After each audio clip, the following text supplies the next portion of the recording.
Good Friday evening, everybody, and welcome to the very first official, but non-official, I guess, podcast episode of mine. I don't have a name for the podcast yet. This is really just a rough draft, and I'm going to upload it and we're going to see what happens. But you can't make your dreams happen if you don't try, correct? So that's what I'm going to do.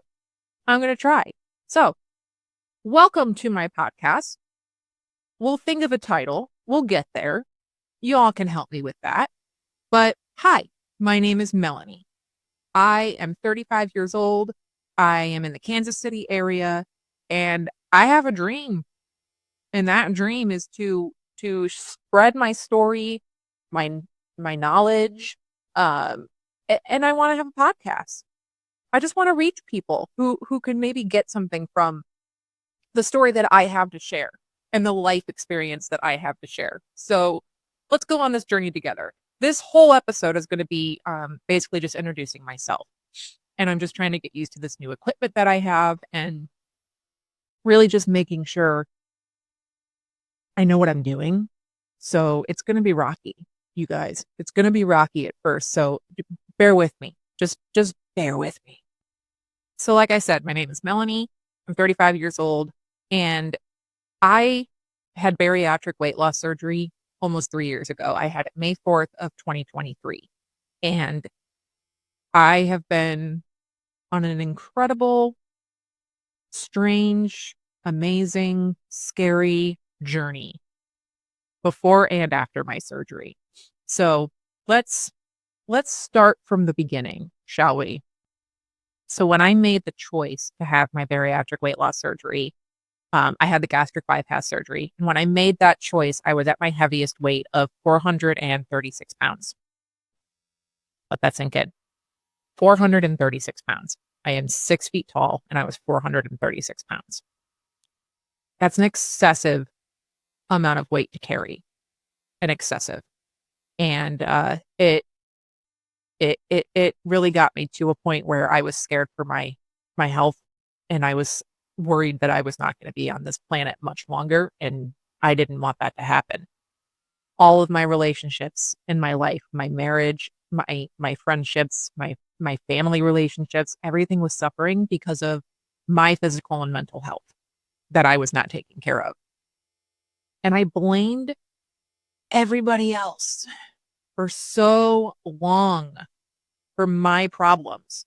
And not that there weren't things in my life that happened to me that were unfair. There were so many unfair things that happened to me in my childhood, early adult, you name it. But I can't play the victim forever for that.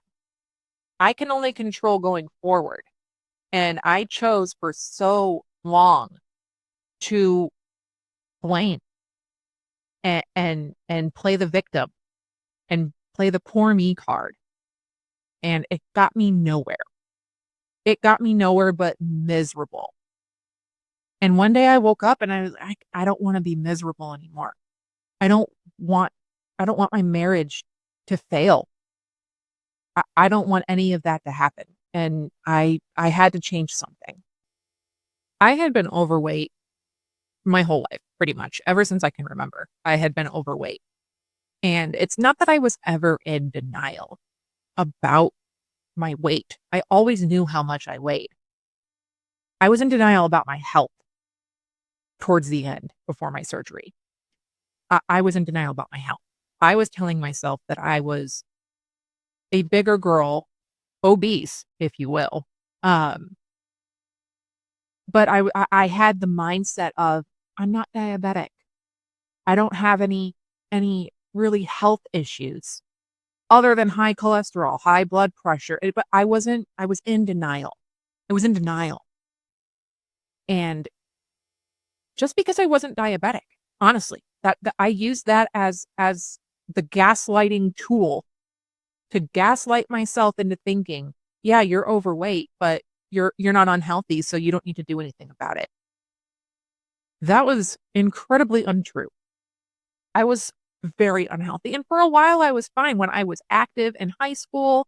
I played sports, I was in marching band, like, I was active and I was doing okay. I was overweight, but I wasn't unhealthy overweight. I was plus size. I was a size 18 in high school.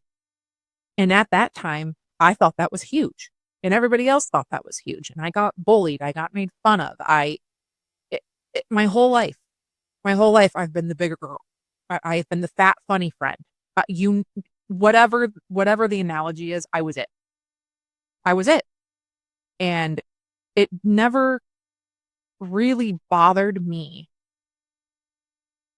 until I stopped being active, until I stopped caring. And that was a really hard pill to swallow, really hard. And I didn't realize how my mental health and how my anger issues were affecting everything in my life. Now, like I said, I blamed me being bigger and overweight and my eating issues and my issues with food. I blamed that on my past, on the things that happened when I was a child.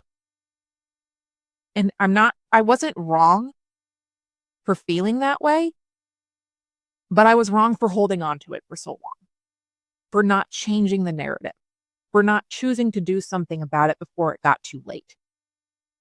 Because I'm an adult. I became an adult and I still blamed my past for my problems. And I should have been in therapy a lot longer than I was out of high school. I had a therapist at first, and that woman quite literally saved my life.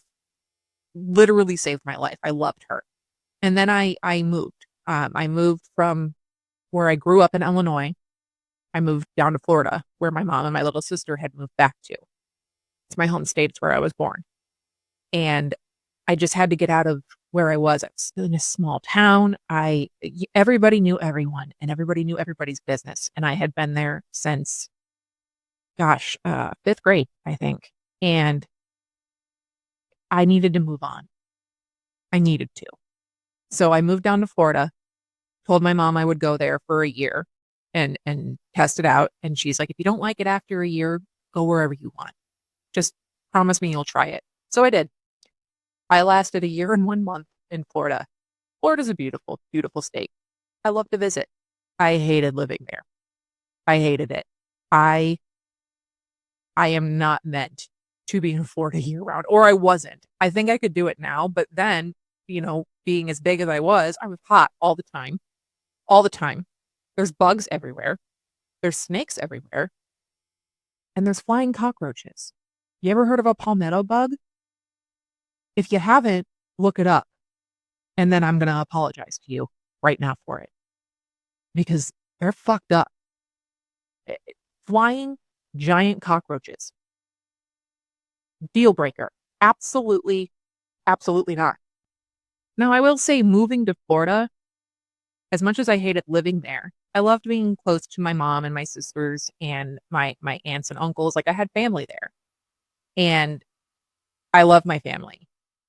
But at that time in my life, I was angry. I was not taking care of myself physically and mentally, and I wasn't getting along with them.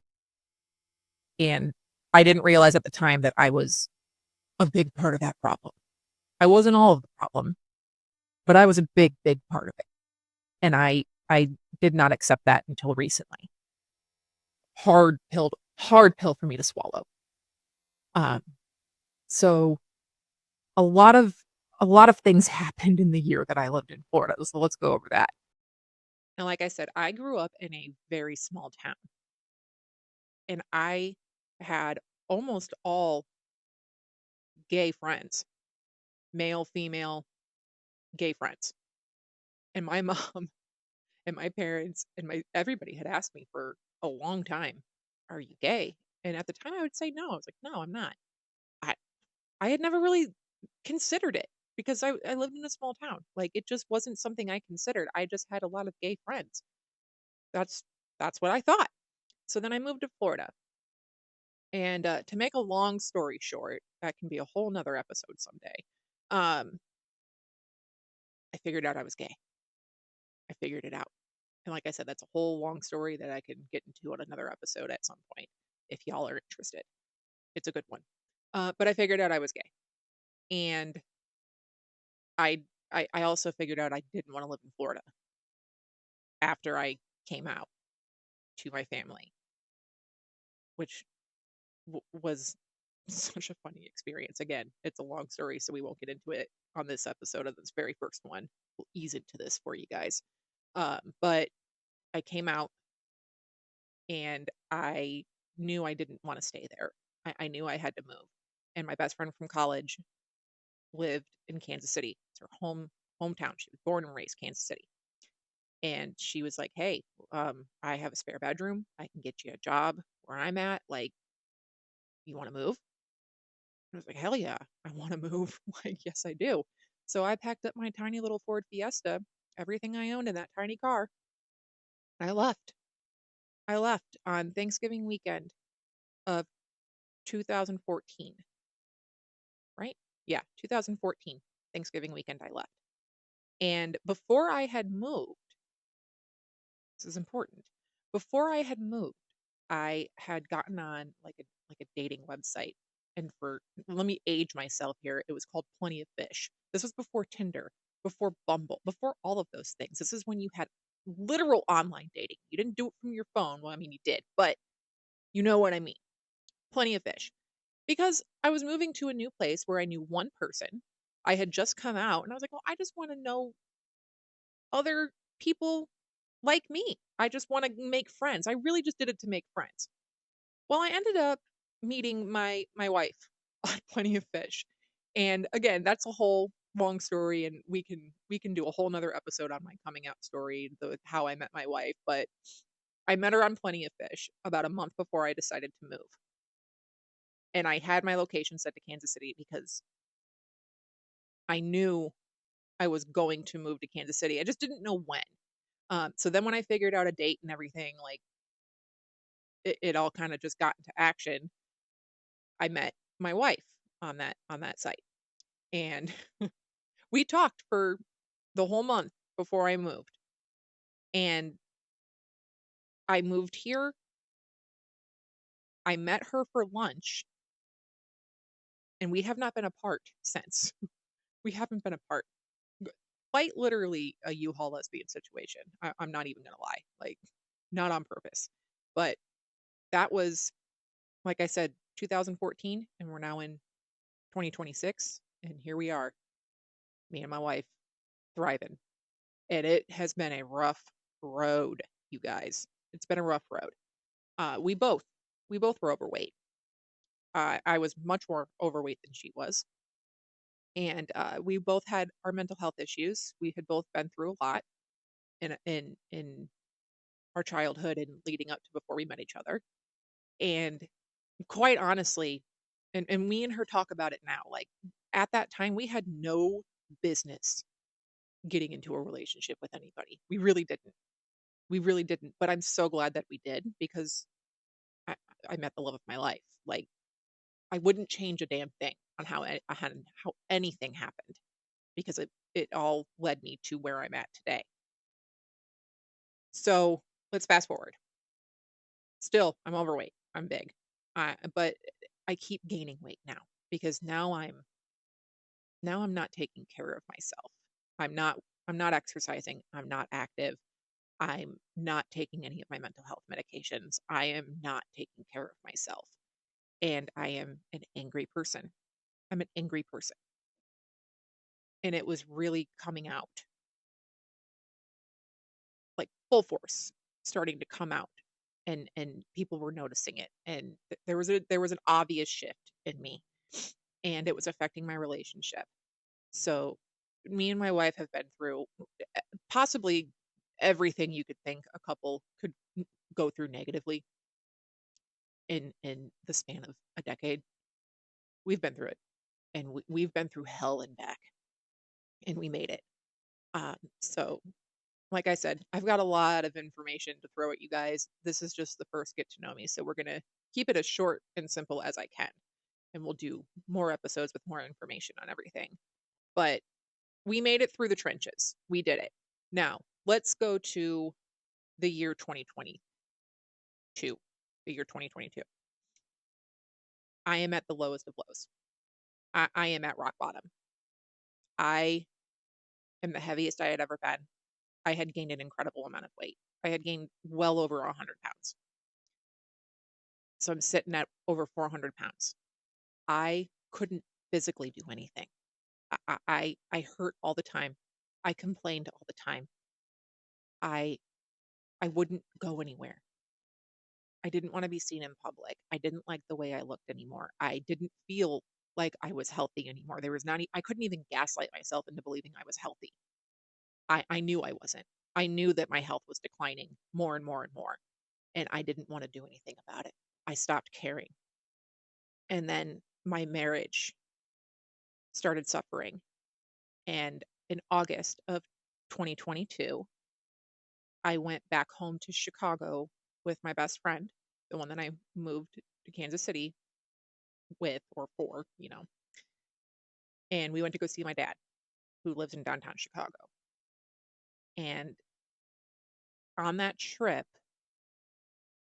I went to the park down the street with my best friend, and I looked at her. We were sitting on a park bench. I will never forget this. We were sitting on a park bench, and I looked at her and I just started crying. And I said, I have to do something. And she said, What do you mean? And I said, I have to do something about my health, physically and mentally. I said, my wife is going to leave me.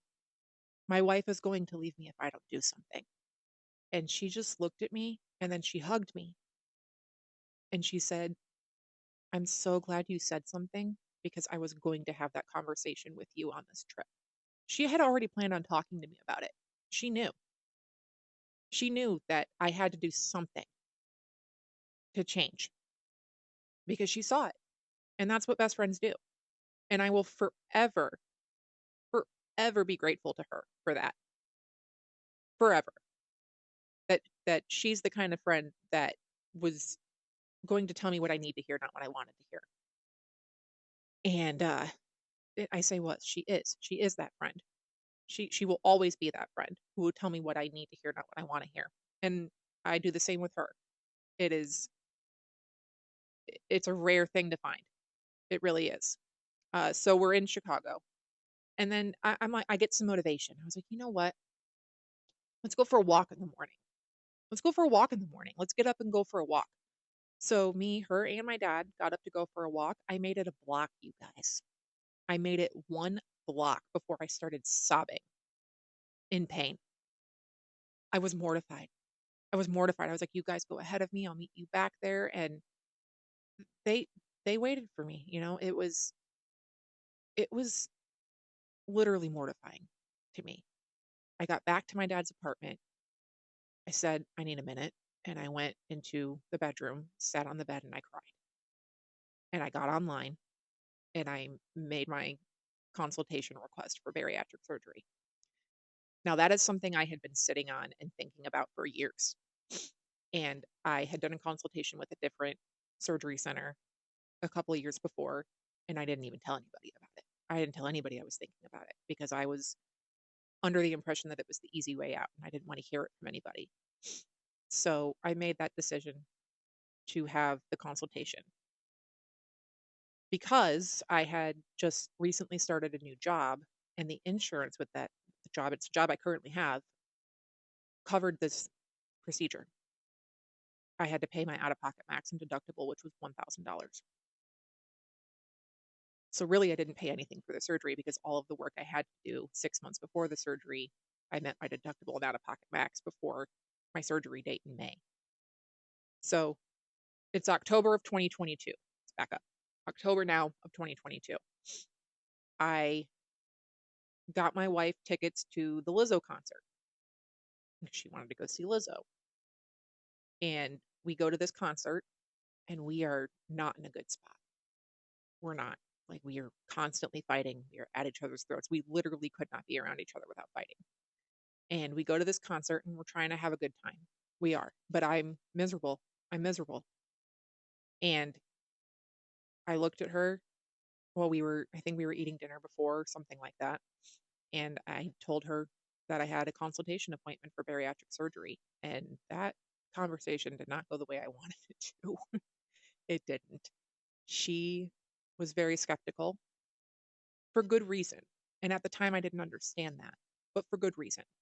Because how many times have I tried diet and exercising and tried to lose the weight and I didn't stick to it? And I was so determined when I made that decision and I never followed through with it. So she was skeptical that I was going to go through with this, especially because I had to do a 2 week liquid diet beforehand. I had to lose 50 pounds on my own before I could even have the surgery for insurance to approve it.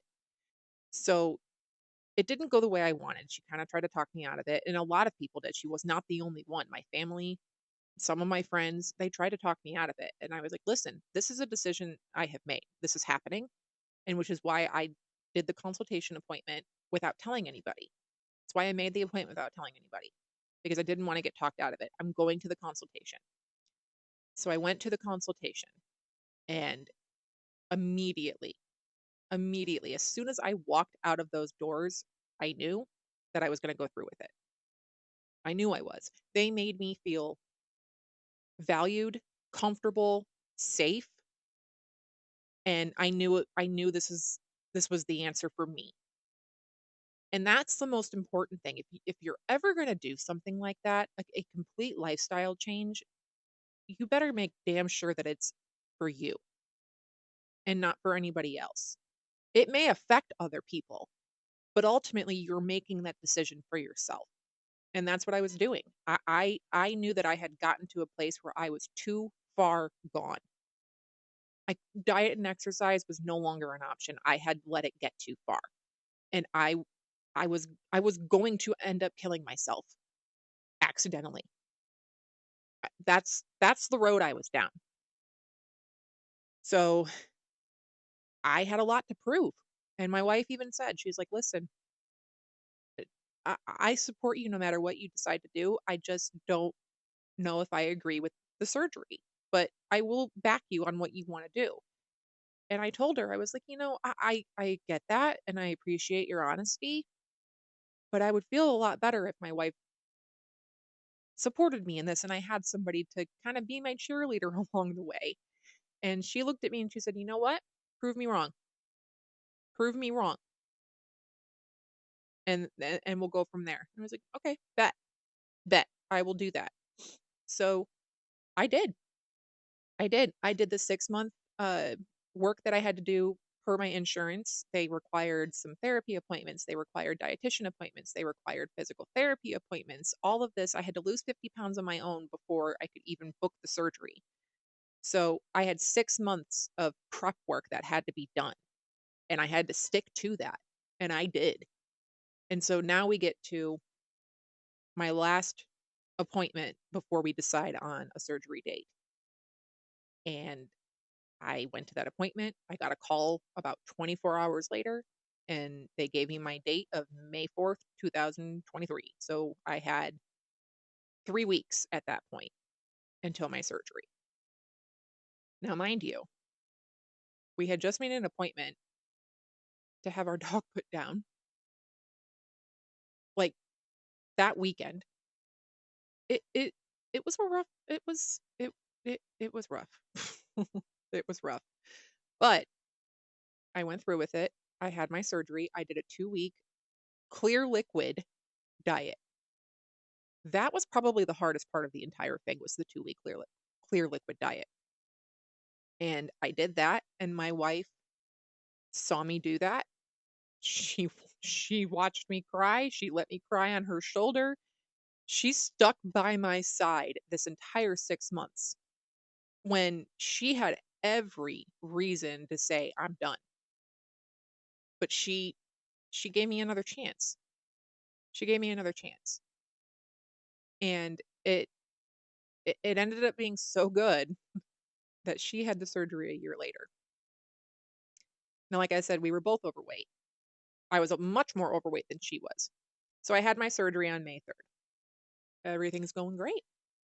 And I have been very, very, very fortunate in my recovery from my surgery. Some people have complications. A lot of people have complications. I knew that was a risk. I really didn't have any. There's a few things that I can't eat that I could eat before. Like I can't have dark meat chicken. Pork doesn't do well with me. For some reason, green vegetables bother me. Like I had to really relearn how to eat.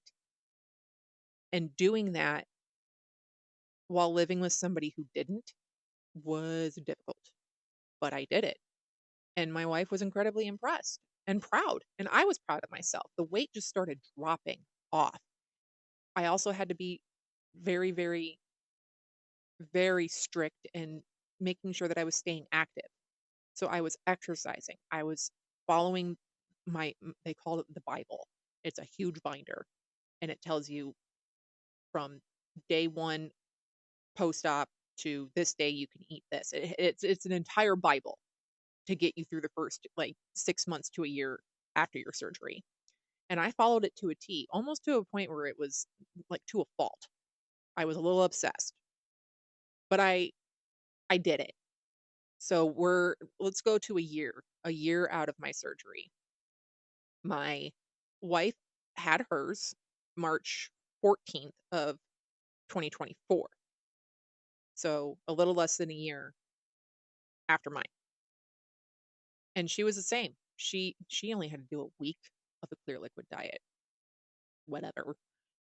I digress. Um, but she did great too. Her recovery was great. I mean, it was, we have been very, very, very lucky. So now we're getting into April of 2024, and I had lost 200 pounds in a little less than a year, in about 11 months. And so I got myself a tattoo to commemorate that. And you guys can kind of see that here. It's my Rising Phoenix. It has lyrics from my favorite um, NF song, if you know who NF is. And it's from Running. And it says, I can't spend the rest of my life in this darkness. I'm done with the date of my surgery. That was my gift to myself. Now I thought losing 200 pounds I'd be done. I wasn't done.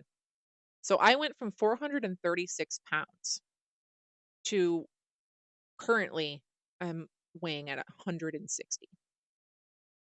I lost roughly 275 pounds and I'm in maintenance. And it's been the biggest blessing in my life. It's been absolutely incredible. And having my wife on this journey with me now is even better. And not only did I improve my physical health, my mental health, I did the mental work for this. And it requires a hell of a lot of mental work because it's not a fix all. This surgery does not, you don't have surgery and then boom, you're fixed. You don't. This surgery will physically stop you from eating as much as you used to. Absolutely. But if you don't do the mind work, the mental work for this, you're going to gain the weight back. You will not be as successful. And that's just fact from what I've seen in other bariatric patients that didn't do the mental work. I'm incredibly grateful that my insurance required me to do that. And I stuck with therapy after my surgery. I'm still in therapy. I go regularly to the same therapist. And I take my daily medications. I'm adulting like a normal adult, kind of, you know, kind of. But it's just been an experience, and I I know I know that there's other people out there that are scared, on the fence, or maybe know nothing about bariatric surgery, and but are in a situation like I was, where you don't know what to do. You think you're too far gone. You just need some motivation. And that's what I'm trying to be for people. I want to be able to help people and be there for people and just be a positive influence for somebody. Whether it's one person or a million people, I don't care. If I can help one person, that's enough. That's enough. So we're thriving. Me and my wife are thriving. Our marriage has never been better. Our relationship has never been better. My relationship with my family has never been better. Like, having this surgery literally changed my life. It changed our lives for the better. But it's because we did it for ourselves and we didn't do it for anybody else. We did it for us individually. We had to fix ourselves individually before we could fix our relationship and our relationships in our life. We had to fix ourselves. And that's what we did. So not only do I have a story to share, my wife does too. We both do. But she's not home right now and I'm bored, so I'm making this video by myself. Eventually, we will be doing this together. I can almost guarantee that. Um, so what else? What else can I tell you about my journey? During my bariatric journey and my weight loss journey, I started losing my hair. That was I knew that was going to happen. I did. Everybody told me it would. I wasn't expecting how much it was going to affect me. It affected me incredibly, incredibly bad. I I was very self-conscious and I didn't expect that because my hair has never been an issue and it's never been a priority, if that makes sense. Like it just I never thought as my hair is like my identifier, if that makes any sense. So I got really down on myself because my hair was thinning. I had bald patches. I was like, what am I going to do? And everything I tried, it was growing back, but just other parts were falling out. It was just not good. So I tried wearing wigs. And now I wear a wig every day. I love my wigs. I have like 12 different wigs, you guys. And when I first started wearing wigs, it was bad. Like I didn't know what I was doing and you could tell they were wigs. Not that you can't tell that I wear wigs now, but I guess I just don't give a shit if anybody knows I'm wearing a wig. Because we wear fake nails, we wear makeup, everything women do.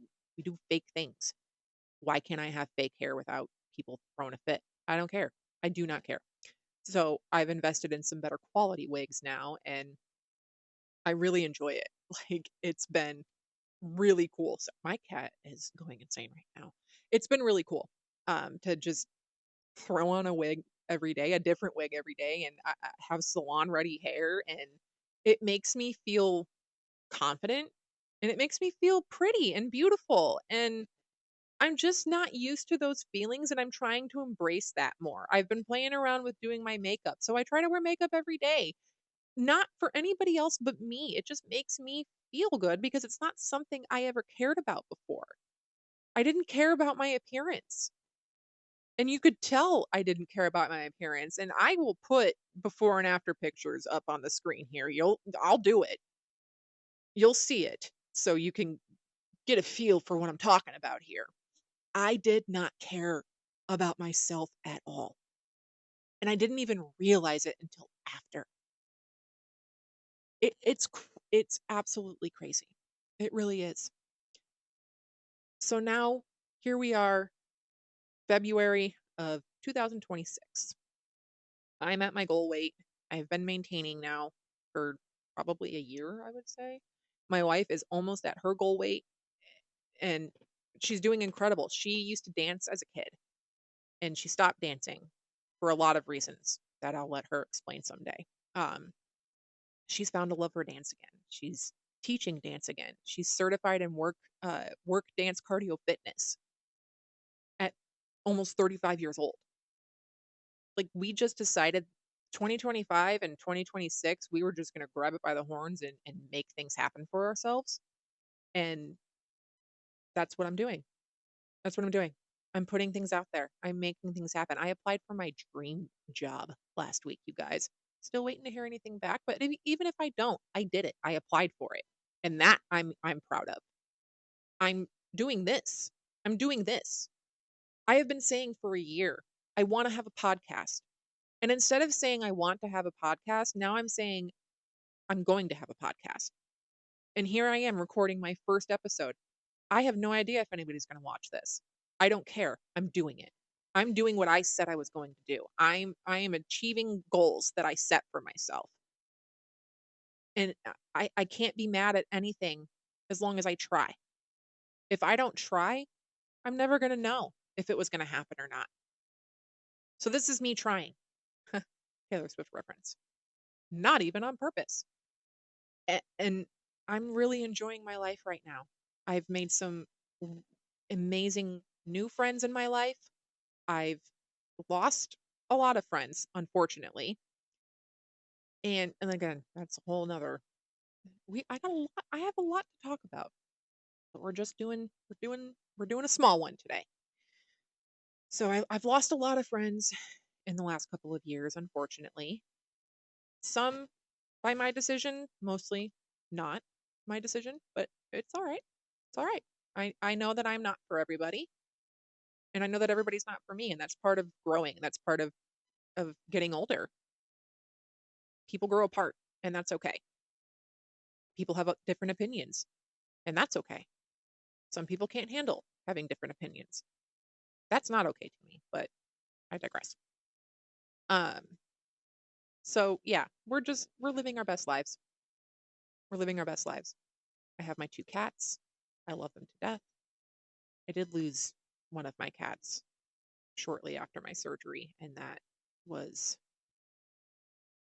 really hard on my heart. That cat was my heart and soul. Henry was his name, and I absolutely loved that cat. He was he was amazing. He was amazing, and he was 8 years old when we lost him to a urinary blockage. It was devastating. It was devastating. And then last year, uh, we lost my brother-in-law to suicide in June, and that quite literally almost derailed us. We're still dealing with that. We're still dealing with that loss and grieving that loss and navigating that loss. And I think we will for a long time. That hit everybody really hard. Really hard. He My brother-in-law was a phenomenal person, and I just wish he knew that.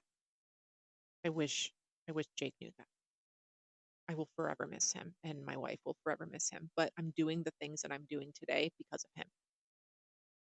Because of he always encouraged me to do this. Always. He always encouraged my wife to get back into dance. He was just such a great person. And he just didn't know that. He didn't know that and he didn't see that, which is devastating. Anyhow, that's what we've been through. That's what we're going through.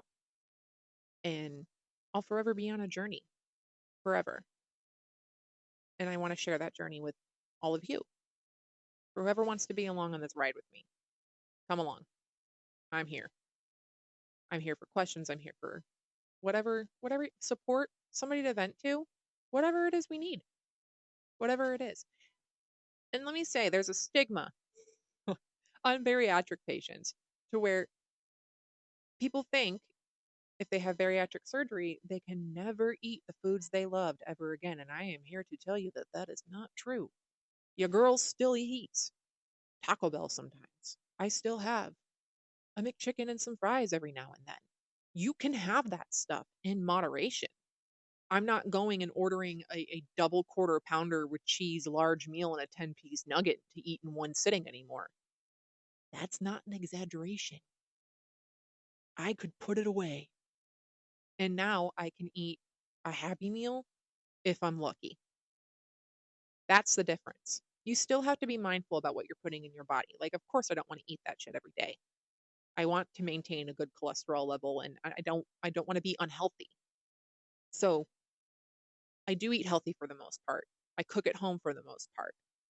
But I had to relearn how to eat, and so did my wife. Quite literally. They always say a bariatric patient, you try new foods, new in the comfort of your own home. And that is a that's probably the best advice anybody ever gave me for my surgery. Try foods in the comfort of your own home because you will know immediately if it doesn't agree with you, if you get what I'm saying. Immediately. Immediately. Yeah. So, I still eat the things that I loved. I tried doing fat-free cheese. It's not my thing. I couldn't do it. If I'm gonna eat cheese, I'm just gonna eat the real thing and eat less of it. It And people get mad, like, when they like, online, people get mad when they see me eating pizza or something. I'm like, "I can eat a piece of pizza if I want to, 2 if I'm feeling feisty, and that's it."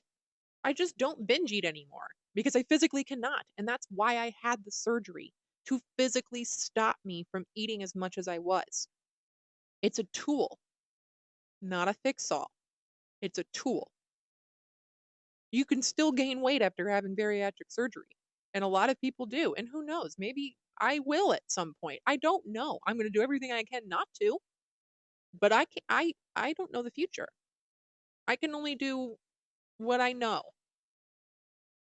and what I know is what I know what I can eat now. I mean, I'm 3 years out. I basically know what I can and cannot eat. I don't have to track anymore. I don't do all of that anymore because I basically eat the same things every day.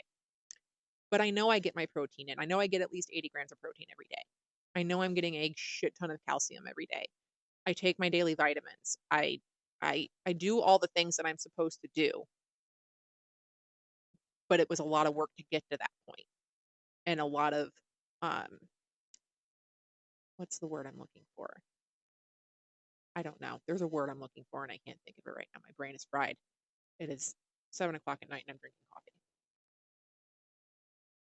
I can still have coffee. I can have caffeine. I can I can have alcohol. A little bit of it goes a very long way. Now I can't really drink beer anymore, and that's devastating. It just upsets my stomach too much. And that's what I mean. Like there's things that I did love that I can't have that sometimes I'm sad about it. Like fried foods are not great for me or for any bariatric patient.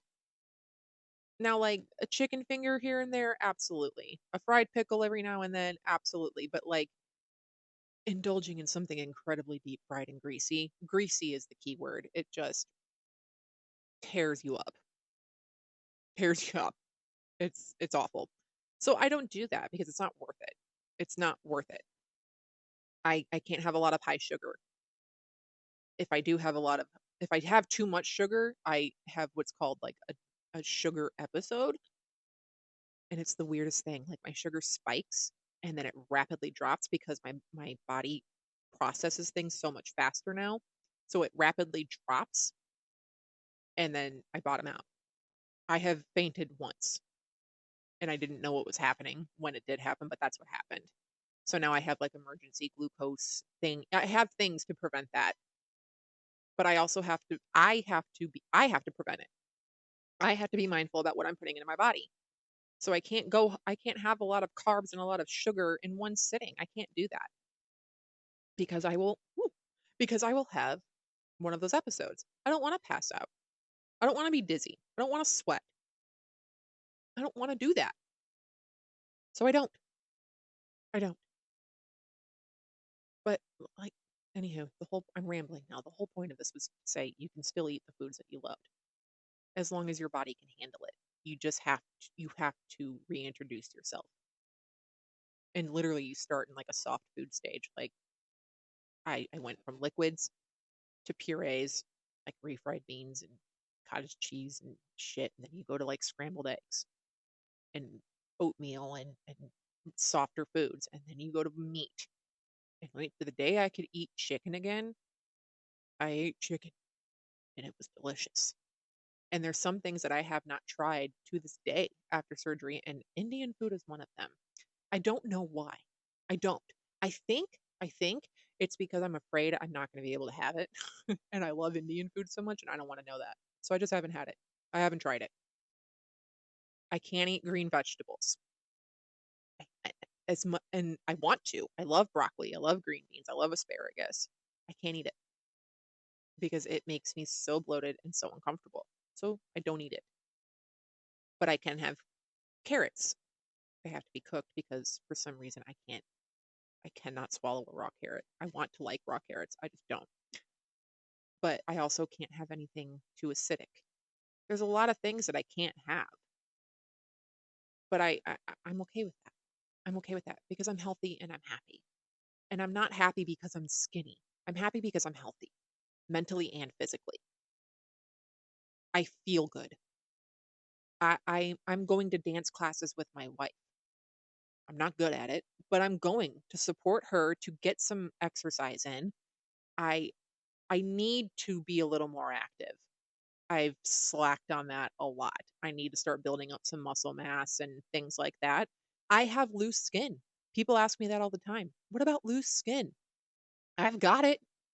I've got it on my arms. I've got it on my stomach. I've got it on my legs. Of course I do. I mean, I've lost 275 pounds. I'm going to have some loose skin. Like, sometimes I feel like a sugar glider. You know what I mean? Like the wings. But I don't know if I'm ever going to have skin removal surgery. I don't know because it doesn't really bother me. It doesn't. I still wear a two-piece swimsuit. I don't care. I don't care. It's better than having a freaking inner tube around my waist. I carried all of my weight in my stomach and my legs. So I'm rambling. Like I said, this is my first ever YouTube podcast episode. Trying new things, and I hope you somewhat enjoyed this. Somebody did. I don't know. Subscribe if you want to. I'm new to this. And I'm going to try and post one at least once a week. And I'm really going to try and get this going. So if you have questions, if you have comments, if you have critique, if you have anything, ideas that you want me to talk about in podcast episodes, I'm all for it. I love to read, as you can see my bookshelf here. I love reading. I love music. I love cats. I love makeup and beauty. I love all things. And honestly, I really want to do an episode where like somebody gives me music I've never listened to before, and I want to do a reaction one. I want to listen to things that I've never listened to before. So drop some recommendations. Like I just got a lot of ideas, and I'm gonna start doing this. So thank you for being with me on this today. Thank you for listening to me ramble on for almost an hour. Um, I hope you enjoyed, and I hope you come back for more. Thank you again, and we'll see you next time. Goodbye.